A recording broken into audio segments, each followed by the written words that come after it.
Raw review for September 7th, 2015.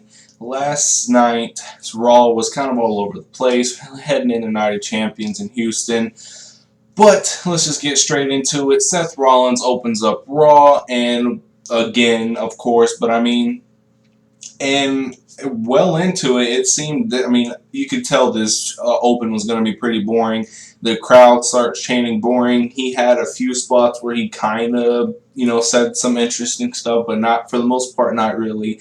And then you had, after a long promo, first of all, I think this open to Monday Night Raw was way too long. I mean, I really don't know how long it was. It felt like 15 minutes of an open, and I just think that's way too long for one guy to open up Monday Night Raw, especially when that guy is Seth Rollins, and it's not like he's the greatest talker and has the best voice anyway. And then we get the boring chants from the crowd, and then Sting, comes up on the Titantron, and he has the statue, which Seth Rollins has been complaining about for a long time, and I think it's kind of stupid because, like, we have this rivalry between, Sting and Seth Rollins now.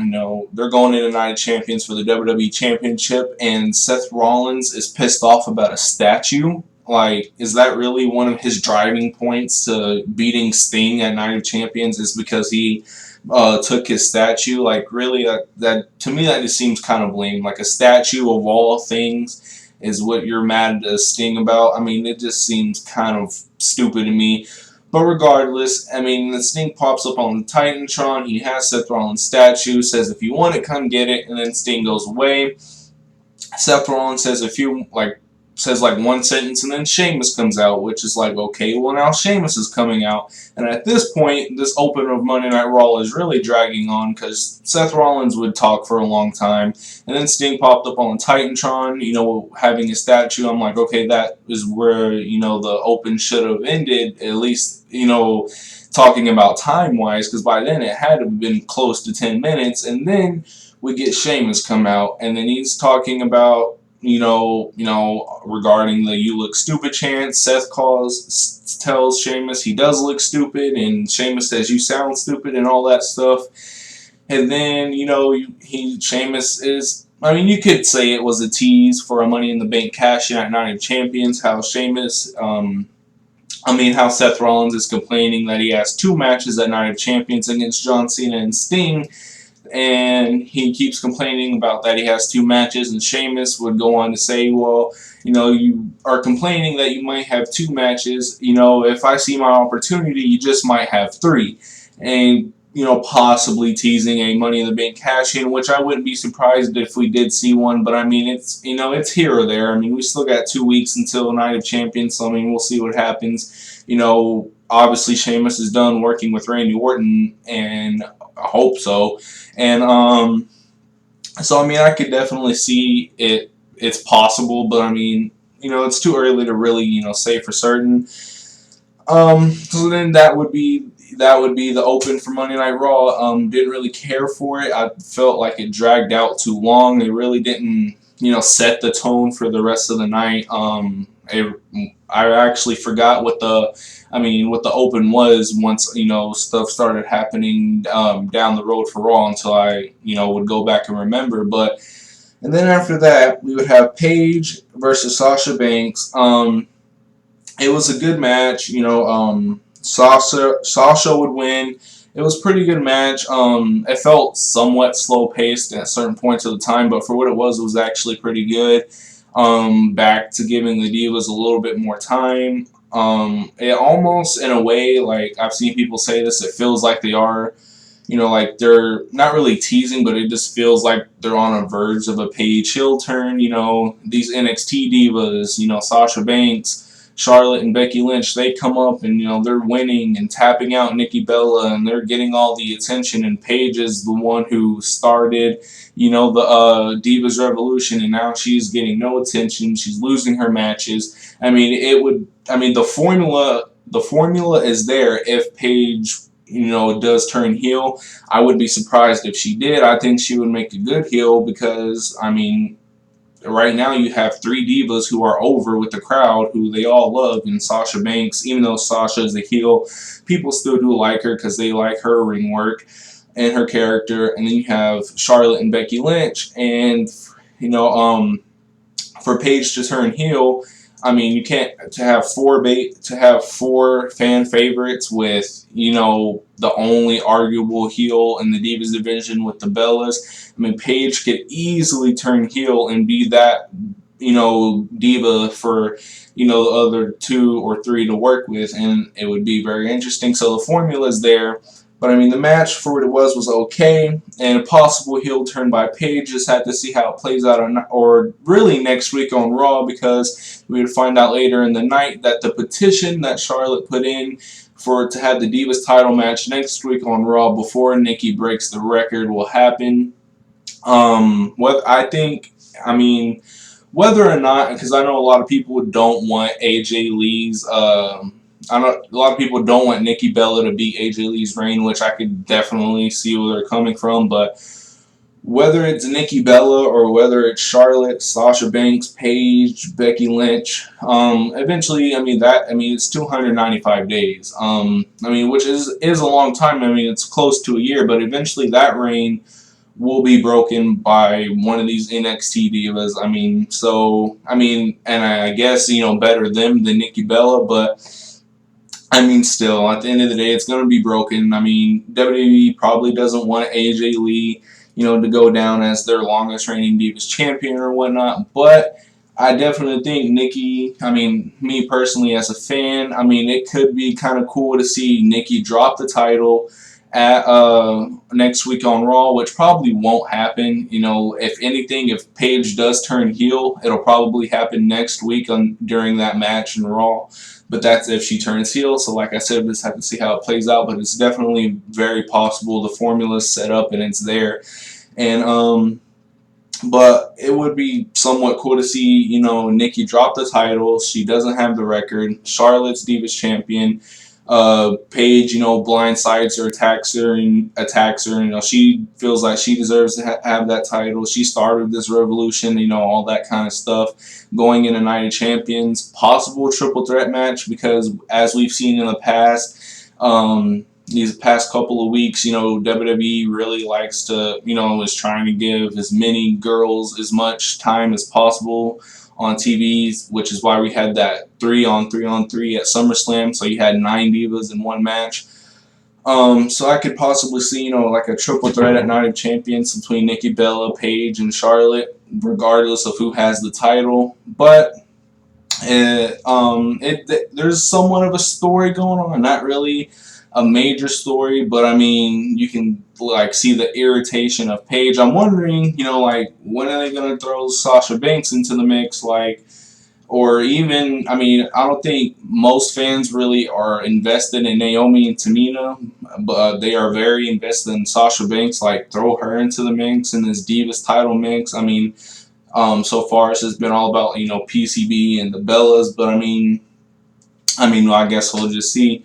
But I mean, that's pretty much, you know, all about the Divas tonight. And then later on, later down in Raw, Nikki Bella would come out and, you know, talk about how she's about to break the record in 1 week and all that stuff. And then that's when Charlotte would come out and say, you know, the authority passed the petition. We are going to have our match for the Divas title next week before the record is broken. And then after that, you know, Team PCB and Team Bella would, you know, get in a little brawl there afterwards. And then that would be the end of the Divas for the night. Then after that, we had the Ascension versus Roman Reigns and Dean Ambrose. And of course, like you didn't already see it coming, I mean, this wasn't supposed to be anything special. Roman Reigns and Dean Ambrose just destroyed the Ascension like they were nothing. I mean, it was like 5 minute, maybe a 6 minute match. And then we would get, you know, we would get the Titantron, you know, the Titantron video of the Wyatts, you know, talking to, you know, who will, about, you know, their Roman Reigns and Dean Ambrose get to pick a mystery partner for for their match at Night of Champions, and Bray Wyatt, you know, would just go on saying some stuff about, you know, who would dare and be stupid enough, you know, to join your team when we got, you know, Braun Strowman and Bray Wyatt, Luke Harper, and all that stuff. And then that was pretty much it with them. And then we would have Ryback versus Seth Rollins. It was okay. This was a match that I felt. I mean, it was an okay match. Like I enjoyed watching it. It wasn't like the best match or anything, but it was an okay match. We would have the distraction by Sting. Ryback would get the roll up, and then he would walk away with the win. And one of the main things of the night was Seth Rollins. Triple H was trying to prepare Seth Rollins for Night of Champions, so he had two matches tonight. One with Ryback, and then one would be a six-man tag with him and New Day versus John Cena and Primetime Players. And so Ryback would, get away with the win, and there really wasn't much else to, say about this match. But besides, I mean, it was an okay match for what it was. We would also to talk about, Ryback, we would see, obviously Kevin Owens is going to be working with Ryback going into Night of Champions for the Intercontinental title, which I think that is whether or not, if Ryback drops the title to Kevin Owens, I don't know. I think it would be cool because, I mean, I don't think, I mean, yeah, okay, so Dana Bryan, and then it was Ryback for the IC title, but before Dana Bryan was Bad News Bear, but we haven't had, like, a real, like, just heel, like, a guy just with, who people kind of hated, Intercontinental Champion for a while, a good one, who can go in there and work. If they're not obviously they're not going to put Kevin Owens in the main event scene right away. So to put him in the Intercontinental title picture, I think is pretty cool. Have them go back and forth. I'm curious to see how those matches between Kevin Owens and Ryback turn out. I'm pretty sure they will be good. But, I mean, just their styles, Ryback is kind of slow, you got the power moves and all that stuff, so I'm curious to see, how that match turns out. But, I mean, as far as Ryback and that Seth Rollins match goes, I mean, it was okay for what it was, but, I mean, nothing really special. But then, after that, we would have a backstage segment between Edge and Christian, New Day, and the Dudleys, and that was pretty funny. It was actually longer than I expected, but I mean, we would have Seth Rollins, he's storming down the hallway after losing to Ryback, yelling at Sting, where's his statue, all that BS. And then, his partners for later tonight, New Day would come out with the trombone and they're singing and they're dancing, all that stuff. And, and, that was pretty funny. Then when Seth Rollins would turn around and see Edge and Christian, and Edge would get in Seth Rollins' face. Last time I saw you, you were threatening to paralyze me. The problem is you didn't get the job done. Seth would go on and say, if anyone should understand what I did, it should be you because you are the ultimate opportunist. And then Edge would get in Seth Rollins' face, but the problem is you didn't finish the job, so how about you try and do it now, which was pretty awesome. Obviously, nothing was going to happen because Edge, physically can't do anything because of his neck issues, but just to see Edge get in Seth Rollins' face, that was pretty awesome. And then we would get Edge and Christian with the kazoos and Xavier Woods with the trombone. That was pretty funny, and then Dudley's would come on, and to see Edge and Christian, side by side with the Dudleys was pretty cool too. And then the Dudleys would go on to sing, get the tables, get the tables. I mean, stuff like that. That was pretty cool. Pretty cool backstage segment. I enjoyed it. Then after that, we would get the Summer Rae segment with Rusev. She's apologizing to Rusev. Dolph Ziggler seduced her, and all that other stuff. And then Rusev would just flat out forgive her and say, it's not your fault, it's not Lana's fault, it's Dolph Ziggler's fault and all that other stuff. But this was another segment that I felt like went on too long, and obviously the crowd felt like it was going on too long. It wasn't interesting enough for it to go on as long as it did, because they would go on with a boring chants. I'm pretty sure you heard them. They were chanting maybe like 5 or 6 minutes in. They were giving them the boring chants, and then Dolph Ziggler would come out, pretty pissed off, saying, obviously Lana's out. Don't know if it's real or not, but she's out right now with a broken wrist. And then Dolph Ziggler would come out, say, "Oh, Lana's forgiven me. We're good. We trust each other," and then hit a super kick on Rusev, leading into the match at Night of Champions between them again. Um, and then we had, so that there's really not much to talk about there. Besides, I mean, if Lana really is injured, it kind of does put like a big, pretty a stop to the storyline that was going, because I mean, it seemed like most people were more interested in seeing Lana and Summer Rae wrestle in a match eventually than they were Rusev and Dolph Ziggler. So if she really is injured, that pretty much puts a stop to whatever storyline, right now, depending on how long she's out. But I mean, yeah, so Dolph Ziggler, so now we're going into Dolph Ziggler and Rusev again. So I mean, there's really not much else to talk about, because if Lana's off TV, then we're not, the full storyline isn't there. But I mean, we'll see how it goes in the next couple of weeks. But then after that, we would get Randy Orton versus Sheamus again, and this was pretty, not a really long match, but I mean, it was a match for what it was. And I mean, I think it was around 10, 11 minutes, and I just thought, I mean, out of all the people, out of everything, obviously Randy Orton and Sheamus has had their rivalry the last couple months or whatever, but I mean, really, another match between Randy Orton and Sheamus on Raw. I mean, and then the match would end with the Wyatts coming out, because they did this like 10-second backstage thing where Randy Orton was talking to Roman Reigns and Dean Ambrose, symboling, that Randy Orton could possibly be their mystery partner for Night of Champions, and the Wyatts would come out and just destroy Randy Orton after the match. Randy Orton would take the win from Sheamus, and the match was, there's really not much, like I said, the reason people don't want to see Randy Orton and Sheamus no more is because, I mean, they've had so many matches, there's really not much else to do.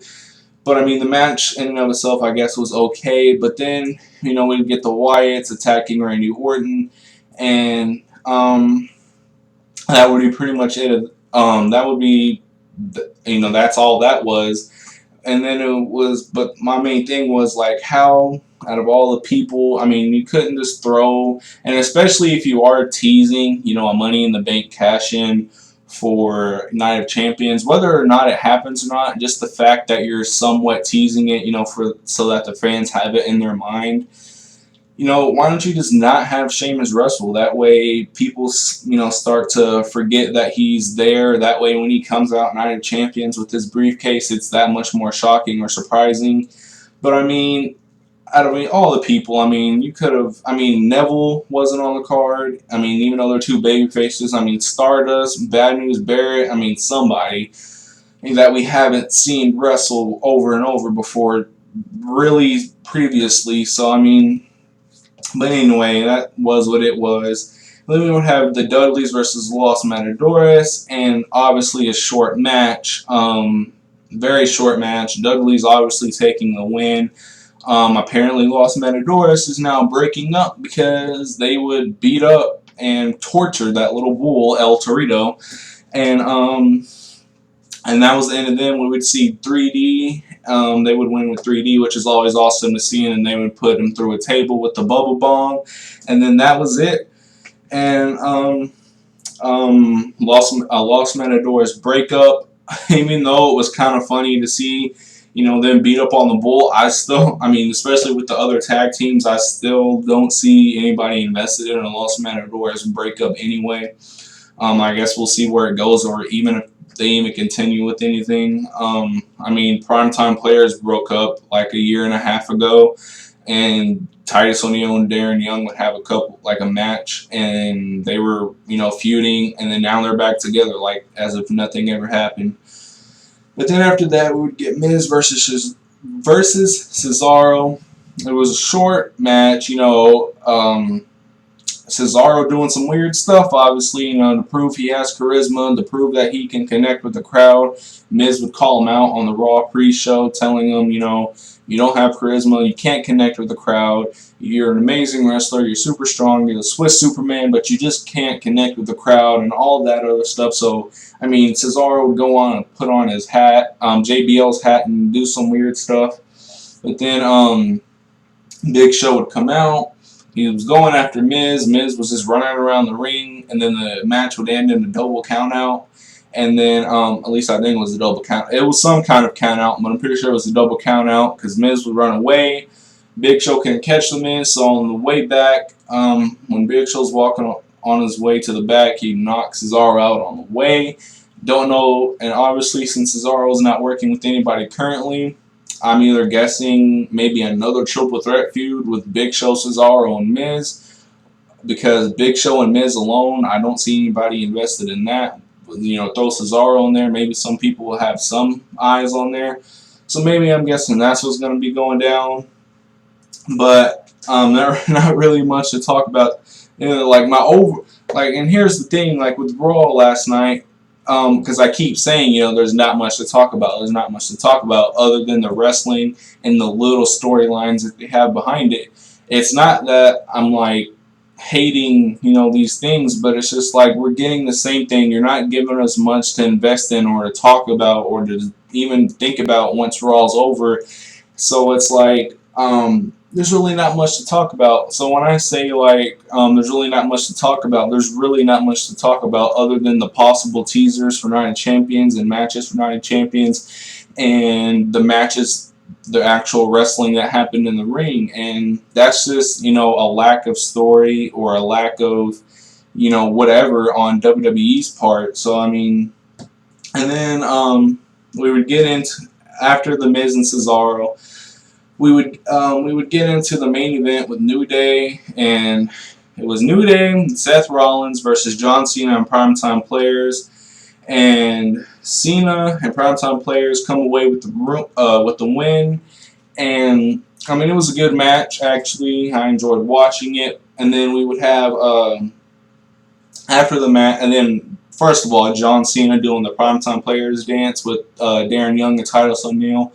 How dumb did that look? It was funny, don't get me wrong, it was entertaining, but seeing John Cena dance, a guy his size shouldn't do that kind of dance. It was kind of funny.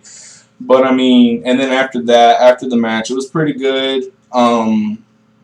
We got, next week on Raw, though, we got the New Day versus Primetime Players for the Tag Team Championships. Whoever wins that match is going to go on to Night of Champions to face the Dudleys. Obviously think they should keep the titles on New Day. They're the ones who have the steam. They're the ones who have, the relevance, the popularity right now.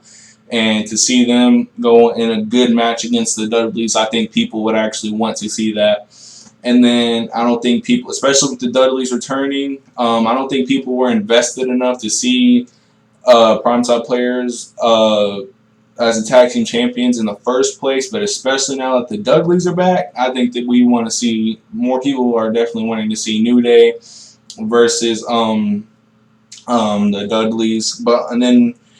So we got Seth Rollins versus John Cena, and with Primetime Players, the New Day was a good match for what it was. A lot of, not really a lot of craziness, but just a fast-paced match. And then after the match, we would have Sting on the Titantron destroying Seth Rollins' statue, which would obviously piss off Seth Rollins. And I'm pretty sure next week on Raw or even on SmackDown, he's going to go on to continue complaining. He's going to go on about the statue, which hopefully now that the statue is destroyed, we can get less about the statue because, a rivalry. It's not like this whole Sting and Seth Rollins is just about the statue, but Seth Rollins has talked about it enough to where you would think that it might be.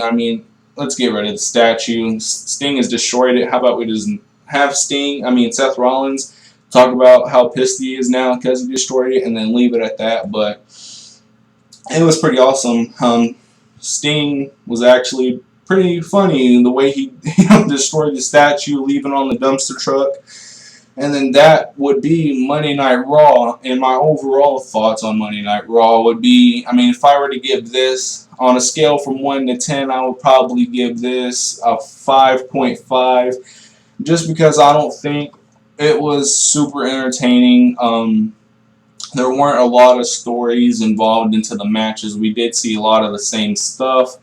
Um, and there wasn't a lot of build up. I mean, with Nine Champions being 2 weeks away, there wasn't so much build up. I mean, this is from like this week, last night, and then next week should be like the two Raws that just get us really, really pumped up for Nine Champions. And I don't think that we are. I think the only things that, I mean, are somewhat that we're just pumped up for, if at all, is, you know, to see how many titles Seth Rollins walks away with. 1, 2, or none. So, and I think personally, obviously, John Cena's walking away with the U.S. title. Obviously, I could be wrong, but I'm pretty sure that's what's going to happen. And then I don't think, I mean, that's with Sheamus coming out and teasing the Money in the Bank cash in. Definitely think that's possible, because I really don't see them putting the title on Sting. And then at the same time, you know, Seth Rollins, you know, can't just beat Sting clean, so you have to have something. So, I don't know. That match is definitely curious. That's probably the most, you know, that has the most, that's the match I'm most curious about. You know, Sting versus Seth Rollins, and I'm more curious about that match, not because of the story behind it that those two have going on, and Sting trying to prove he's not as good as Triple H, and Seth Rollins trying to beat up Sting because he stole a statue and saying he's not the man and all that stuff. The reason I'm curious about it is just to simply see if we get a Money in the Bank cash in. Now, don't get me wrong, Sting versus Seth Rollins, I'm pretty sure will be a good match, but I just want to see if we get that Money in the Bank cash in. You know, I love seeing those, and they've teased it a little bit with Sheamus, and I think a Sheamus WWE World Title run would actually be kind of entertaining. He's, you know, a heel who gets reactions, you know, the "you look stupid" chants. He can work in the ring. He works like a heel, so I mean, I think him as a heel champion would be kind of cool.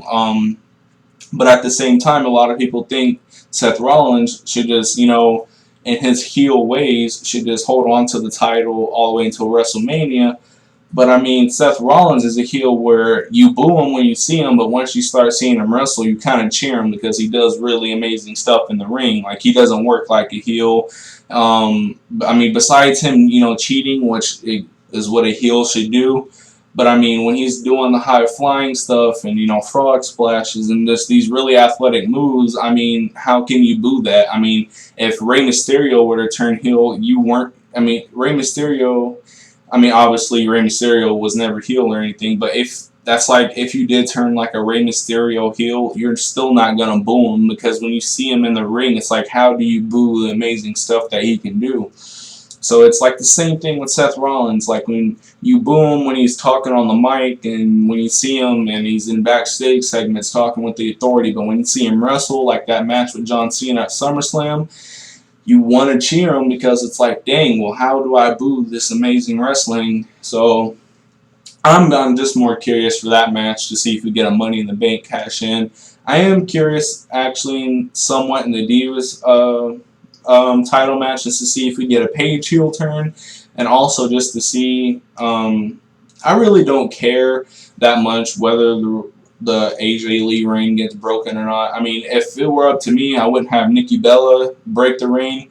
But at the end of the day, it's going to get broken one day anyway. So, I mean, if Nikki Bella breaks it next week, in 5 years, people aren't going to remember that. AJ's away from the company. She's retired. In 5 years, people aren't going to care or even remember that much that Nikki Bella is the one who broke the reign. And even if Nikki Bella does break the reign, it's only going to be by a week. So eventually Charlotte or Sasha or Paige or Becky Lynch or Bayley eventually are going to break that reign. So I'm not really care about that. I'm interested in seeing how much time they get, the match, and the stories that progress afterwards. So those are some of my overall thoughts about tonight's Raw. Like I said, a 5.5, maybe a 6, just because there were some entertaining aspects of it. But I hate seeing, you know, these segments and these things, and some people aren't even on the card. I hate seeing, you know, the same thing week after week. But there were some entertaining aspects of tonight's Monday Night Raw, so maybe I'd give it a 6 out of 10. My name is Josh Hunter here at Beast Wrestling Reviews. I do reviews on Monday Night Raw, Friday night, and Thursday Night SmackDown, and I do reviews on NXT and all pay-per-views. So please like and subscribe and share with all your wrestling friends, and I will see you